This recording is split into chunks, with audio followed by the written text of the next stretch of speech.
ଆଉ ପ୍ରଥମେ ରଙ୍ଗମହଲ ପରିବାରରେ ମୋତେ ଆମର ଯେଉଁ ସାଲେପୁର ପାଗାର ଜଟିଆ ଭାଇ ତାଙ୍କରି ମାଧ୍ୟମରେ ସତ୍ୟ ବାବୁଙ୍କ ସହିତ ମୋର ପରିଚୟ ହେଲା ଏବଂ ରଙ୍ଗମହଲ ପରିବାରରେ ପ୍ରଥମ ବର୍ଷ ଜୀବନର ଯାତ୍ରା ଜଗତର ପ୍ରଥମ ବର୍ଷ ଏକ ବଡ଼ ଅନୁଷ୍ଠାନ ରାଜଧାନୀ ଷଣ୍ଢ ରଙ୍ଗମହଲରେ ମୋ ପାଦ ପଡ଼ିଛି।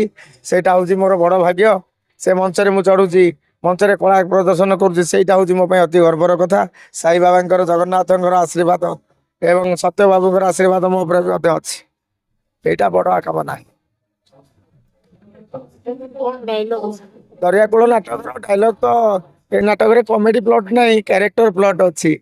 ଯଦି ତେଣୁ ଏ ନାଟକର ଚରିତ୍ର ଅଭିନେତା ଯେ ପ୍ରତାପ ବାବୁ, ସେ ମୋ ସାଙ୍ଗ ଭୂମିକାରେ ଅଭିନୟ, ତାଙ୍କ ସହିତ ମୋର ଅତି ନିବିଡ଼।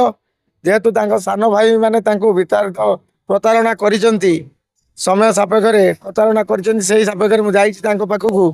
ସେଇ ଜାଗାରେ ଗୋଟେ ଡାଇଲଗ ଅଛି, ସେ ଯେତେବେଳେ ତା ଭାଇମାନଙ୍କୁ ଭାଇକି ମାରିଦେବା କଥା ପଡ଼ିଛି, ସେଇ ସମୟର ସଂଗ୍ରାମ। ଆରେ କେମିତି ଠିକ ହବରେ ମୋ ସାଙ୍ଗ ଜଗା ଟୋଲିବାଲାଟା ମରିଗଲା ତ ଜଣେଇ ଆସିବା ପାଇଁ ସମୟ ପାଇଲିନି। ଭାରି ଭଲ ମଣିଷଟା ଥିଲା ରେ। ଭାଇ ଭଉଣୀ ଦିଟାକୁ ମଣିଷ କରିବ ବୋଲି ଏ ଦିନ ରାତିକୁ ଏକ କରି ଖଟୁଥିଲା। ହେଲେ ହେନିମାନିଆଟା ଉପରେ କାଲି ଆନ୍ଧ୍ରା ଟ୍ରକଟା ଚଢ଼ିଗଲା।